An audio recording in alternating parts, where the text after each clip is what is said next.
तो एक बहुत ही बड़ा अपडेट निकल करके आ रहा है कि 8वां वेतन आयोग यानी कि 8th पे कमीशन नए साल में बहुत जल्दी ही मिलने वाला है। तो 8th पे कमीशन के ऊपर क्या अपडेट है डिटेल्ड में बताऊंगा, स्टेप बाय स्टेप बताऊंगा। और आपको पता है कि वीडियो काफी छोटा होगा, इसलिए शुरू से लेकर लास्ट तक जरूर देखिएगा। वैसे 8th पे कमीशन की बात कर रहे हैं तो इसमें एक अपडेट ये भी है कि इसका ऑल्टरनेट भी ढूंढा जा रहा है, सो दैट कि लाइक कर्मचारी का पैसा कैसे बढ़ेगा, तो उसके ऊपर डिस्कस करेंगे।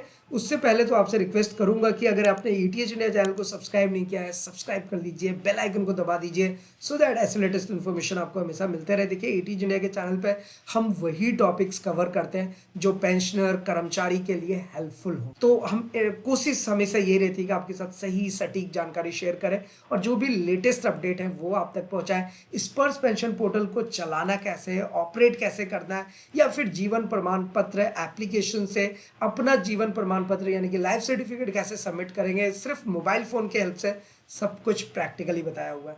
इसलिए आपसे रिक्वेस्ट कर रहे हैं कि चैनल को सब्सक्राइब कीजिए। और देखिए हमने इसके पहले आपको एक टॉपिक हमने कवर किया था, बहुत सारा ऐसे तो टॉपिक कवर है कि क्या OROP 3 को दोबारा से ठीक किया जाएगा। बहुत सारी विसंगतियां हैं, हालांकि एक विसंगति को दूर किया गया था, जो ऑर्डिनरी लेफ्टिनेंट का जो रैंक वाला प्रॉब्लम था कि वो जो ड्यूरेशन था सर्विस पीरियड 33 ईयर्स का लेकिन उनको मिलता था 30 साल का, उसको ठीक कर दिया गया। उसके बारे में हमने ऑलरेडी अपडेट आपको दिया हुआ है। फिर कैडर अनविलिंग में क्या होता है, MSCP कैसे ले सकते हैं, OMGC का रिपोर्ट क्या बोल रहा है, पेंशनर और फैमिली पेंशनर परेशान है स्पर्श पोर्टल पर डेटा करेक्शन को लेकर के।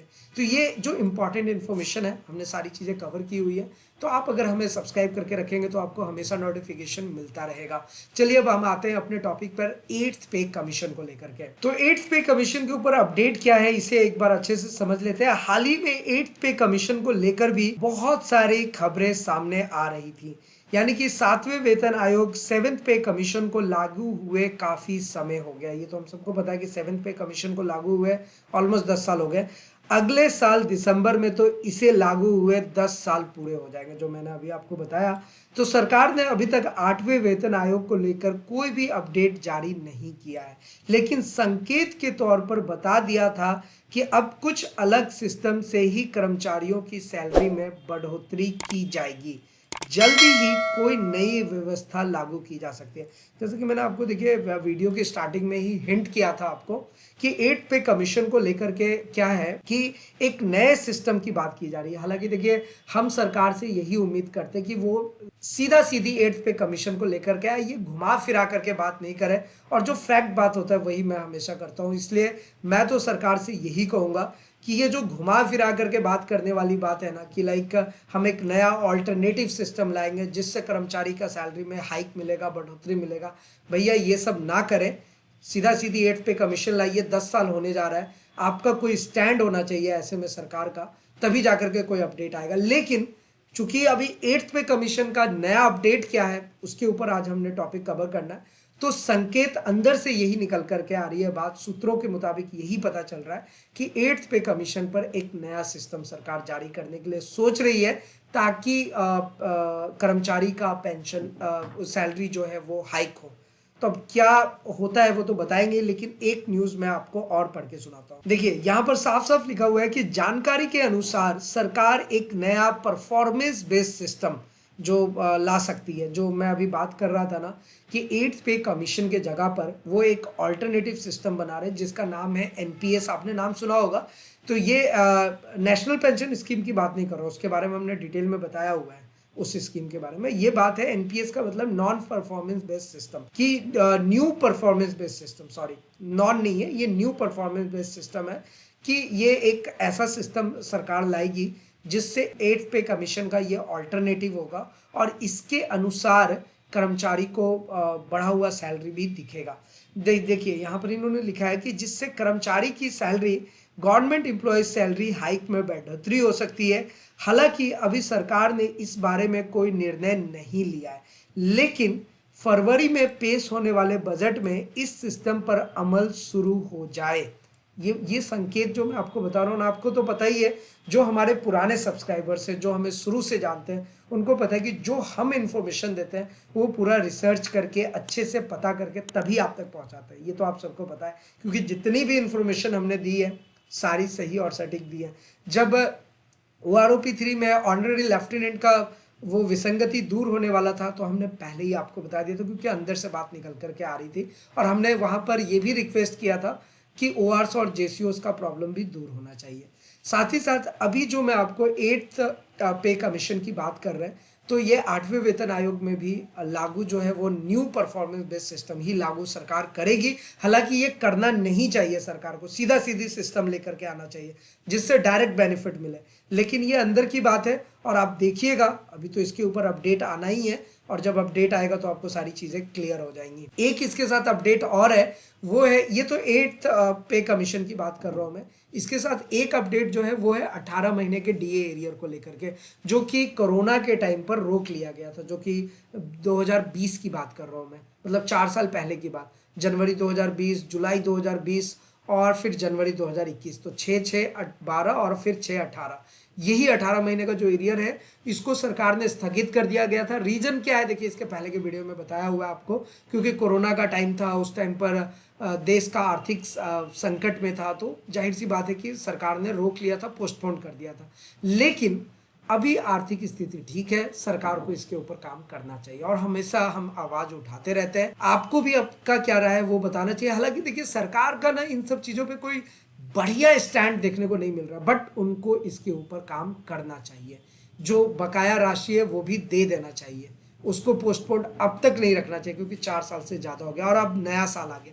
हालांकि उसके ऊपर भी अपडेट यही है कि क्योंकि एक छोटा सा कैबिनेट मीटिंग हुआ था बहुत कम समय के लिए, तो उसमें सकारात्मक बात निकली कि वो 18 महीने के एरियर पर काम किया जाए। तो भारत सरकार क्या करती है, केंद्र सरकार का क्या अपडेट रहता है, तो जाहिर सी बात है जो भी अपडेट होगा आपके साथ शेयर करेंगे। अब जो 8th पे कमीशन को लेकर के ये जो न्यू परफॉर्मेंस बेस्ड सिस्टम की बात कही जा रही है, इससे आप कितने सहमत हैं नीचे कमेंट करके जरूर बताइएगा। चलिए एक बार इसको कंप्लीट कर लेते हैं। देखिए जानकारी के अनुसार सरकार एक नया परफॉर्मेंस बेस्ड सिस्टम यानी कि न्यू परफॉर्मेंस बेस्ड सिस्टम ला सकती है, जिससे कर्मचारियों की salary, government employee salary hike में बढ़ोतरी हो सकती है, मतलब हाइक हो सकती है, बढ़ सकती है। हालांकि अभी सरकार ने इस बारे में कोई निर्णय नहीं लिया है, लेकिन फरवरी में पेश होने वाले बजट में इस सिस्टम पर अमल शुरू हो जाए।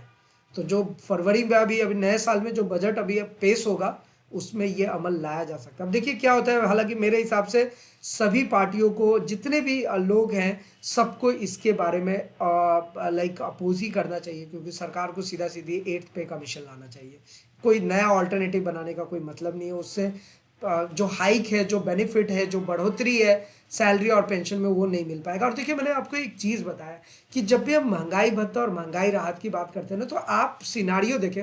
अब जो हम लोगों को बेसिक सैलरी मिलता है वो तो ठीक है, उसके ऊपर हम लोगों को DA और DR दिया जाता है। जो एम्प्लॉयज़ हैं उसको DA दिया जाता है, जो रिटायर्ड हो गए हैं पेंशनर उनको DR दिया जाता है, जिसको महंगाई भत्ता और महंगाई राहत कहते हैं। अब जिस हिसाब से आज के डेट में महंगाई बढ़ रही है, उस हिसाब से DA और DR नहीं मिलता। ये ना एकदम सोचने वाली बात है, इस पर ना कोई भी बात नहीं करता। बहुत सारे यूट्यूबर्स हैं ऐसे वीडियोस बनाते हैं, बट इस टॉपिक पर वो नहीं बना रहे।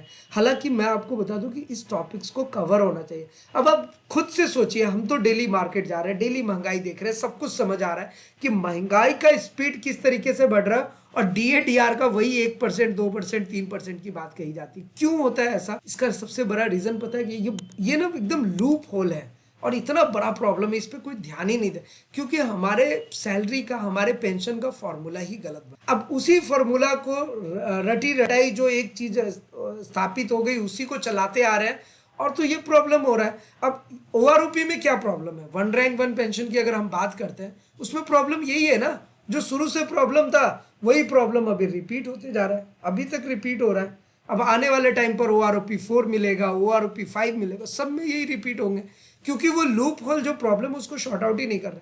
अब महंगाई भत्ता राहत का भी यही बात है, आपका महंगाई बढ़ता जाएगा लेकिन DA DR वही 1%, 2%, 3% की बात होगी। क्यों? फॉर्मूला में मिस्टेक है, वो फॉर्मूला पे काम होना चाहिए। और जो हमारे यूट्यूबर्स हैं या जो इस तरीके के न्यूज़ कवर करते हैं, मीडिया वाले, वो इन टॉपिक्स को कवर करेंगे तभी तो सरकार तक ये बात पहुंचेगी। हालांकि मेरी हमेशा यही कोशिश रहती है कि जो पॉजिटिव चीज़ें हैं वो सरकार तक पहुंचे और उसके ऊपर वो अमल करे और सही चीज़ें लेकर के आए सिस्टम में, ताकि पेंशनर को पेंशन सही से मिले और कर्मचारी को अपना उसका सैलरी सही से मिले। वैसे जब कमियां गिनाने लग जाएंगे तो बहुत सारी कमी है। अभी जब DA DR लागू होता है ना, जब इंक्रीमेंट भी होता है, तो पहले कर्मचारी को दे देंगे और पेंशनर से पता नहीं क्या भेदभाव है, वो 1-2 महीना बाद आपको देखने को मिलेगा, 20 दिन बाद मिलेगा। तो भैया ये सिस्टम क्या है? अगर आप दे ही रहे तो दोनों को एक साथ दीजिए। जो पेंशनर होता है वो भी तो कर्मचारी से ही पेंशन बनता है ना, पहले तो सरकारी एम्प्लॉय होता है उसके बाद ही पेंशनर बनते हैं। तो पेंशनर बनते ही थोड़ा सा नजरिया बदल जाता है। तो ये सारी सिस्टम जो है वो सही होनी चाहिए। आपकी क्या राय है नीचे कमेंट करके जरूर बताइएगा। चलिए एक बार और थोड़ा सा आगे बढ़ते हैं। देखिए इसके पीछे सरकार कई उद्देश्यों को पूरा कर सकती है। वैसे तो ऐसा भी कहा जा रहा है कि सरकार महंगाई को आधार बनाकर भी सैलरी में इजाफा यानी कि सैलरी हाइक कर सकती है। इसे लेकर सरकार कोई नया फॉर्मूला इजाद कर सकती है। अब यार देखिए घुमा फिरा करके ये सब बातें हैं कहने के लिए। जो खबर थी वो तो मैंने आपको बता ही दिया, लेकिन अब देखिए अगर सही बात है तो वो यही है कि गवर्नमेंट को सीधा सीधी सिस्टम लेकर के आना चाहिए। ये जो न्यू परफॉर्मेंस बेस्ड सिस्टम है, जो नया अपडेट लेकर के आए, इसको रोक करके एक जो जैसे चलता आ रहा है वैसा ही लेकर के आए। और जो कमियां हैं, जो बेसिक सैलरी में महंगाई भत्ता राहत को लेकर के जो फार्मूला पर वो DA/DR देते हैं, फार्मूला चेंज करें, नया सिस्टम लेकर के आए ताकि सबको बेनिफिट मिले। अब क्या इसके ऊपर अपडेट आएगा फिर दोबारा से हम आप तक जरूर पहुंचाएंगे।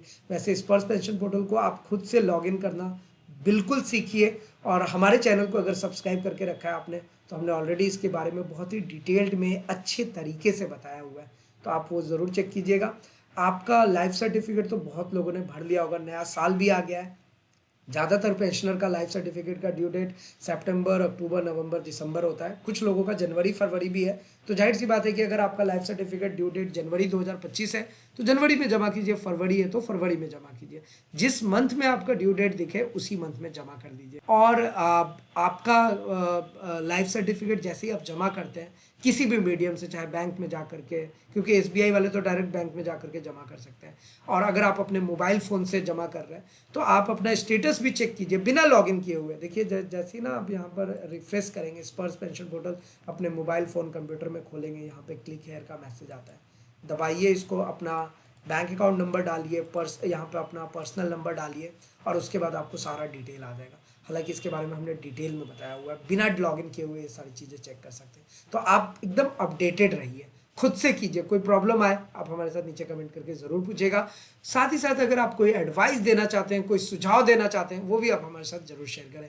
तो फिलहाल आज की इस वीडियो में इतना ही, फिर मिलते हैं किसी नेक्स्ट इंटरेस्टिंग वीडियो में। तब तक के लिए सलाम दुआ रकम प्रणाम, शत श्री अकाल, कीप वॉचिंग, कीप स्माइलिंग, अपना और अपने साथ सबका ख्याल रखें। जय हिंद, वंदे मातरम।